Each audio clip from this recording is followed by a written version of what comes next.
Hello guys, welcome to my vlog.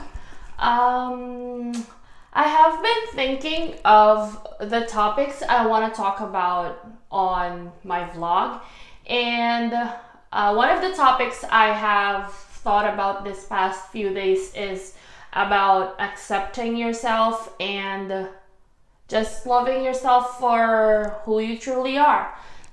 So yeah, tonight I want to talk about my journey of actually loving and accepting myself and my body image and everything. So I'm just gonna start with a story. As always, I like to tell stories. So this is based on my experience, okay? So growing up, I have a lot of insecurities. Some of them were my big nose, my big nose, my weight. I got teased a lot when I was a kid, and they call me a pig. That it means you're fat as a pig, and that my nose looks like a pig's nose.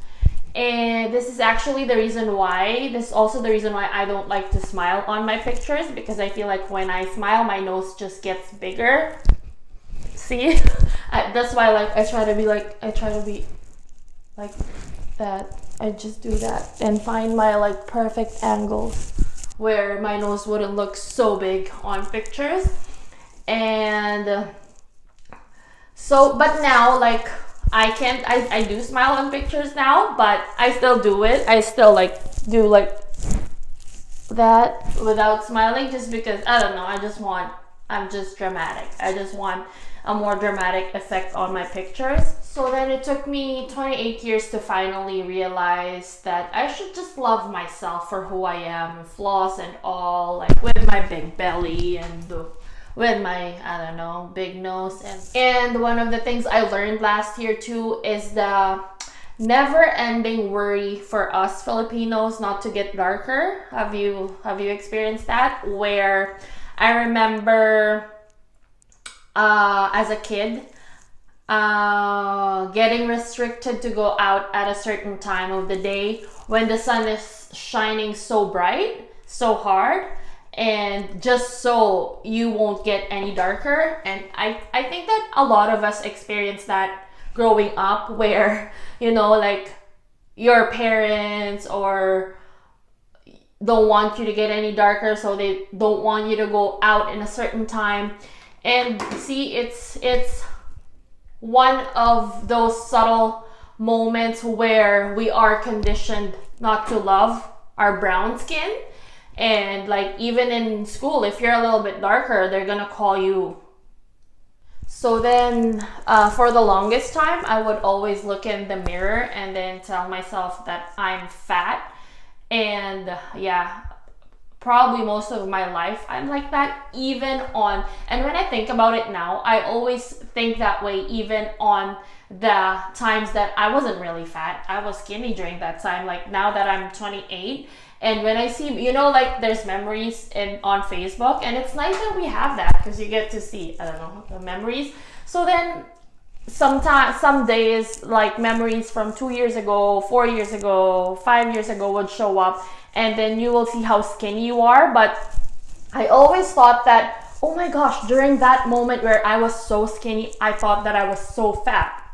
And I just thought that, when I think about it now, I think that all throughout my life, I just thought that I was fat, and I just think that I was fat. And then 2 years ago, when I've been starting to hear my daughter do that too. She would also look in the mirror and tell herself that she's fat, and she's not.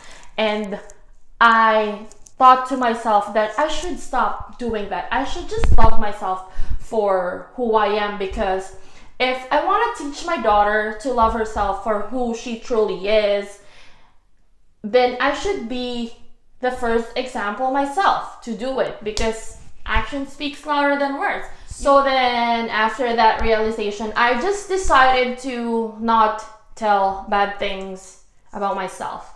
I know this is the time where I gained the most weight, but I try not to be too hard on myself. Before, I guess, when I look in the mirror and then look at my belly fats, and then I say so many bad things to myself, and I bombard myself with, but now I just shake it off. I don't know if sometimes I still get hurt when, like, maybe when I'm outside, because this is the most I gained weight, I guess, all throughout my life. And when I'm outside, like getting groceries or whatever, even from my loved ones, when they tell me that I'm fat, I still get hurt. But you know what? See, because of that, it also made me realize about this one toxic Filipino culture that we have, that it's so easy for us to actually point out on people's weight, people's lives, people's, because I don't know, I realized when we moved here, and I guess I didn't realize it right away, but now that I'm married to a Canadian, and I don't know, maybe just living here for 9 years, I realized how different their culture was. They don't actually point at people's weight here, and I think that's nice, and I think it's something that we should adopt as Filipinos. We shouldn't, because really it does affect the people's self-esteem when I mean, if it's already obvious that the person gained weight, you don't have to point it out to the person, because what if that person already has something going on? What if the person already has very low self-esteem, and then you're adding more, it's like the person already has a wound, and then you're putting salt on the wound. You're making it worse, right? So I think it will be a journey. I don't think I'm already perfect and I'm already changed 100%. I don't think so. I think it's just the start of my journey to actually just love myself for who I am, for like accept my belly fats. I mean, I still want to lose weight for the sake of being healthy, but I'm not too hard on myself anymore. I don't look in the mirror anymore and tell myself that I'm fat. I don't do that anymore.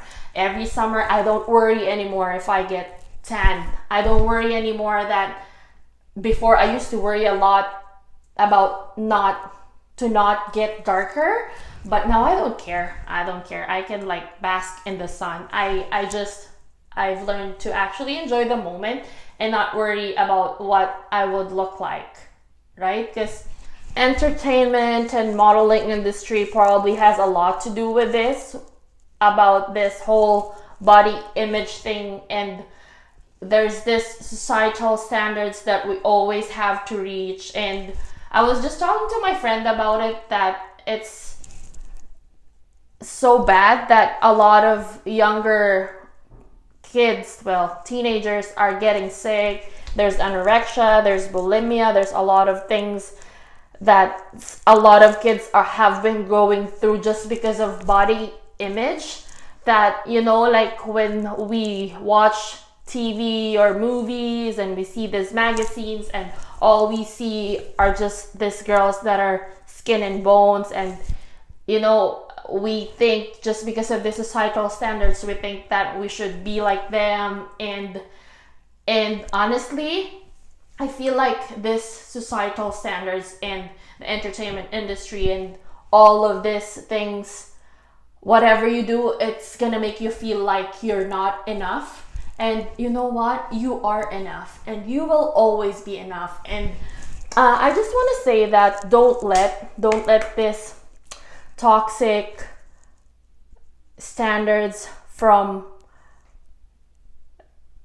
the people around you, or the society, or the entertainment industry, don't let it be the standard of how you should live your life, or how you should look like, or how small or big you should be, because really you're not gonna be happy. And at the end of the day, it's not what truly matters in life. So then for me, maybe the best thing you can do, the first thing you can start on doing, like what I did, is just stop saying these bad things you tell yourself when you look in the mirror. Stop. Honestly, until now, I still have to keep telling my daughter that having a darker skin doesn't mean that you're not as pretty as someone who has fairer skin. And it sucks that a lot of people made her feel that way before. And I think it's really time for us to actually change all the things that is not working really good for us, and actually teach the younger generations that it's okay, that they can be what they want to be, and their weight and how they look like is not truly what matters. Because I think it's always, like, for me, it's always more important to be, at the end of the day, it's always more important to be a good person, and to, again, work in our hearts. And that's the beauty that's not fleeting. So I pray that we all start this journey of self-love, and actually not being too hard on ourselves for gaining a little bit of weight, for being a little bit too darker, for all these things that is just a stupid societal standards. It's crazy how, if we only realize how it actually molds us as a person and affects our self-esteem. And so imagine if it's already hard for us as adults, imagine how hard would it be more for younger people, for teenagers, for the kids who get criticized by how they look. I think it's just crazy that we have this standards and we like to point it out. I think it's not good. So again, I'm a strong believer that all the things that work good for everyone should be kept, and we should keep doing it, and we should keep improving it. But I think that for the things that we have been conditioned to do, and it's not really working good for us, and it's not gonna work good for the future generation, I think we can always get out of that shell. And I believe that life, and there are always things better outside our comfort zone. So anyways, I hope and pray that we can be this generation that will be set free from the wrong conditionings and wrong patterns that has been passed on to us. I hope that we're going to be the generation who will end all those generational curses, and that we will pass good things to our kids so that they can pass good things to their kids, and our generation, the next generation, will be a lot better than what they were. And I guess that's just my rambling for tonight. Thanks for watching my vlog, guys. See you on my next one.